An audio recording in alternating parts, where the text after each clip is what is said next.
Good afternoon, everybody. I thought I'd do a second video today.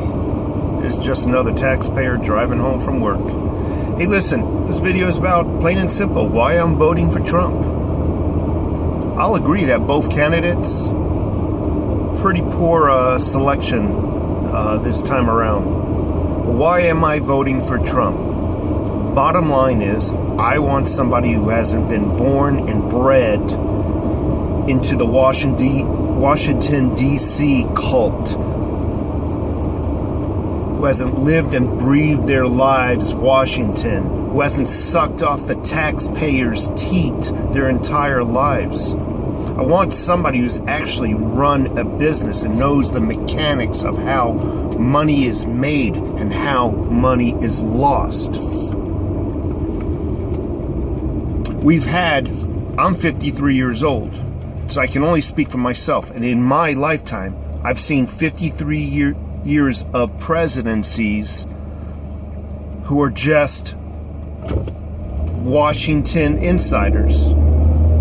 They're rich. Not that I have a problem with rich people, because if it wasn't for rich people, we wouldn't have jobs. But they're elite Washington rulers who see themselves as rulers, not as our servants. I like Trump because he's not perfect.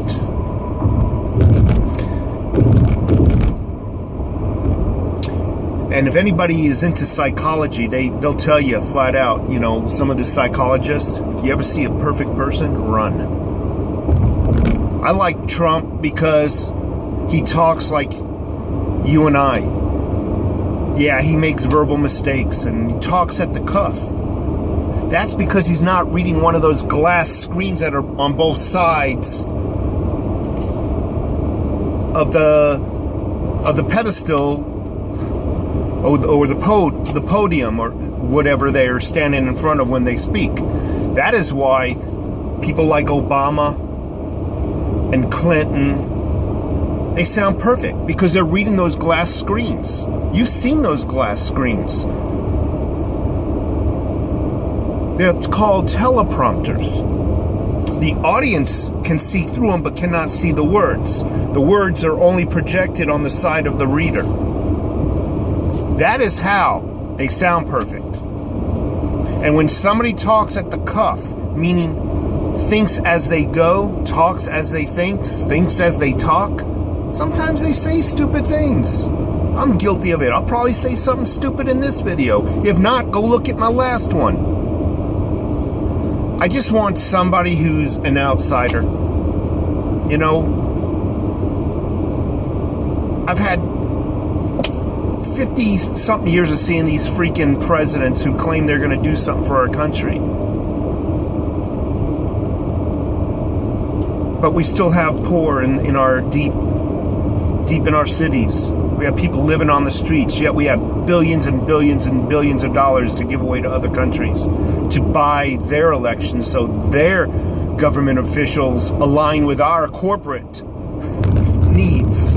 Yeah, that's what it is. With all the money these people in government have, and they care so much about poor, yet their bank accounts seem to grow. They never take money out of their bank accounts and go down the streets of the Bronx of New York or LA and start handing out money. No. They feel bad about the poor just to get you to pay for them. To get you to elect them. I'll admit, both candidates, I'm repeating myself, don't seem to be the best option. But Trump is a little bit better. In my opinion, there's a 50% chance he's going to screw things up. It's a pretty big number. I'll say there's a 95% chance or 100% chance Clinton's going to mess things up. There's a 100% chance that things are going to just be the status quo with Clinton. The rich man gets richer, the poor man gets poorer. Take care of yourselves.